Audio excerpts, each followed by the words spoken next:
عرض سلام و درود دارم خدمت شما دوستان و همراهان گرامی. آرزو میکنم که صحت و سلامت باشین و این نعمت بزرگ شامل حال همه شما دوستان باشد.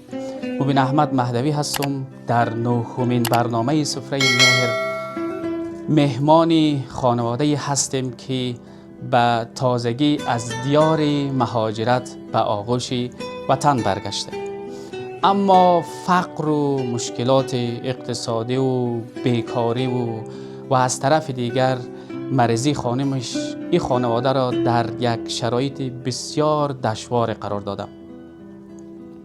از روی مجبوری و ناچاری در خانه زندگی می کند که نه حیات دارد و نه در دارد، نه پنجره و نه آب و نه برق و یک ویرانه در یک گوشه بیابان هست. و این داستان نمونه از روایت زندگی صدها هموطن ماست که در این اواخر از کشورهای همسایه به وطن بازگشت نموده است. ای کاش دولت ما میتونست بیشتر همچون خانواده هایی را دستگیری بکنه. در جامعه، گرچه در جامعه ما اشخاص و خانواده های نیازمند و فقیر زیاد هستند، ولی باز هم خدا را شکر اشخاصی هستند که وضعیت اقتصادیشان خوب است، کاروبارشان خوب است و لفظ عامیانه دستشان به دهنشان میرسه. ولی اگر یک فرهنگ همکاری و دستگیری بین همه هموطنان ایجاد شود، مسلماً هر یک از ما توانایی همکاری به همچون خانواده هایی را داریم و این از وظیفه ایمانی و وجدانی تک تک از ما افغان ها هست تا در چنین شرایطی بتونیم هموطنان خود یاری بکنیم و دستگیری بکنیم. اگر مستضعفی دیدی و از نان امروزت به او چیزی نبخشیدی، به انسان بودنت شک کن. اگر چادر به سر داری ولی از زیر آن چادر به یک دیوانه خندیدی، به انسان بودنت شک کن. اگر قاری قرآنی ولی در درک آیاتش دچار شک و تردیدی، به انسان بودنت شک کن. اگر گفتی خدا ترسی ولی از ترس اموالت تمام شب نخوابیدی، به انسان بودنت شک کن. اگر هر ساله در حجی ولی از حال هم نوعت سوالی هم نپرسیدی، به انسان بودنت شک کن. اگر مرگ کسی دیدی ولی قدری سری سوزن ز جای خود نجنبیدی، به انسان بودنت شک کن. ما در کنار خود مهدی جان که خودش سرپرستی خانواده هست، مهدی جان در کنار خود داریم و همچنان خانومش که انشالله خداوند شفا بده، مریض هست و کمی تکلیف اعصاب داره. در حضور دوستا قرار داریم و همچنان آقای صاحب که همیشه، آقای صاحب شما مگه لطف کنین بیاین اینجا، آقای شریفی گرامی که همیشه در قسمت کمک رسانی ما را همکاری میکنه و ما هم قلبا از ایشان تشکر و سپاسگزاری میکنیم. انشالله که خداوند اجرشان بیده. در تمام کارها همراه از ما یار است و همکاری میکنه و از خداوند میخوایم که فرصت بیشتر برای از ما بده تا بتونیم دستی همچون خانواده هایی که نیاز جدی به همکاری داره بتونیم دست از اونا را بگیریم. خب ما چند کلمه همراه مهدی جان صحبت میکنیم تا گفته ها و مشکلاتی که داره اینا را از زبان خودشان بشنویم. استاد خان، از ما مشکل بیکاری و علمی بخونگی این دو، همه خانم خیلی مشکل عصبی و عقلی داره. علمی سه یعنی رقم هستم دیگه خودم میگیرم. امروزم که ما دیدی درس گفتم سلام بدی، حال قدسمو که امروز خیلی خوبه، قدیگاه که هست. ولی اگر مشکلی برای شما کدام جای کار پیدا شود، میتونی که کار بکنی و می سرپرستی فامیل خود بکنی و بالاخره می فامیل خود حمایت بکنی. کار پیدا شد، ما کار سردر میگردیم. هم میریم، هم پیاده کرای موتر نداریم، صبح که میریم نماز که خواندیم میریم قل درواز، فلکه قل درواز میریم شام می، قل درواز میریم شام می. باز اونجا کار گیر شما میانه؟ خیلی دیر این کار این دمیم باری بسته ما خیلی کار کرده باشیم در روز. شناس نداریم، مثلا کار دیگه نمیده. خیلی کمی بار بسته کمی 6-7 ماهی که تیر شده مثلا از نوروز تا حالا خیلی کار کردوشن در روز دیگه کار دیگه نمیده. باز در قسمت خانم شما اینا گفتین مریض است تا هنوز پیش دکتر بردین نبردین، اینا چی میگه اگه بردین پیش دکتر؟ ما میریم خدا مریم یک روز اگه 300 کار کنیم یک گاز یک پیاز خانه یک مثلا خرج خانه رو پر نمیتونم، ولی مشکل عصبی و عقلی از اگر پول باشه دوام میشه. پول باشه دوام میشه. ما مال امی چیز امی داره یک امی مالگی 1000-2000 نیم. حالی هم قرار که معلوم میشه کجای خرم بسته کده کدام جای میری، کجا میری، چرا میری؟ این صاحب از خانه از ایران ما را رد مرز کرده از اینجا تو برای که ما این خانه رو جور منیم تعمیر منیم. ما چه قایم شدیم گفتم که حالی ما که دیگه جای خانه کرا داده نمیتونیم، همین دور ما یک دونه 4 دیوالی است، همینجا بیشنم خیمه دیم زمستان تر کنیم اونجا نهشت بس گل خانه جور منیم اونجا هم نهشت.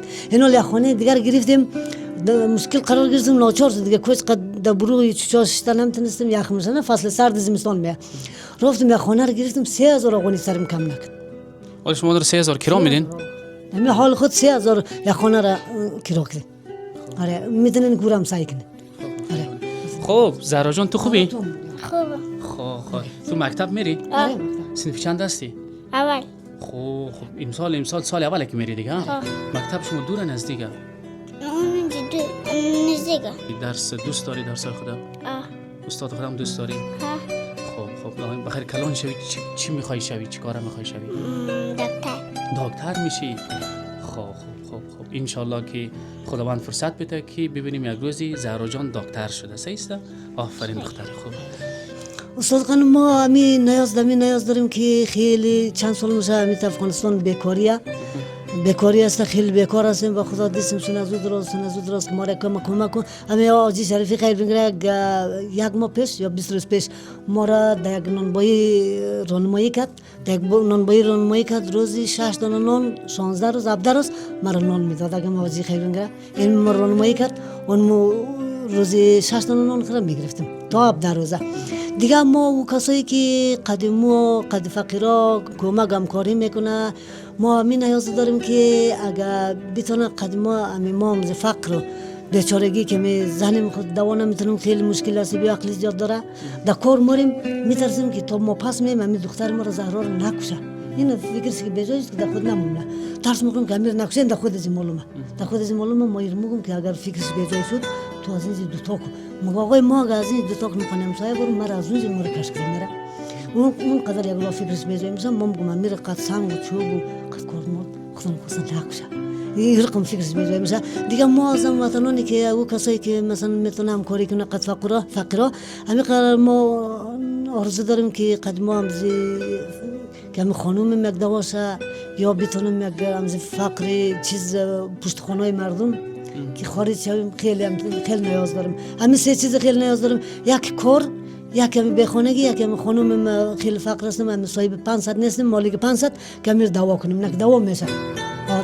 یعنی 10,000 روپیه هم خرج داشته باشه ما مالک 500 نیم مالک 500 نیم ما ارتقام دوا. بسیار تشکر بخیر باشین از اینکه وقت خود اختیار از ما گذاشتین.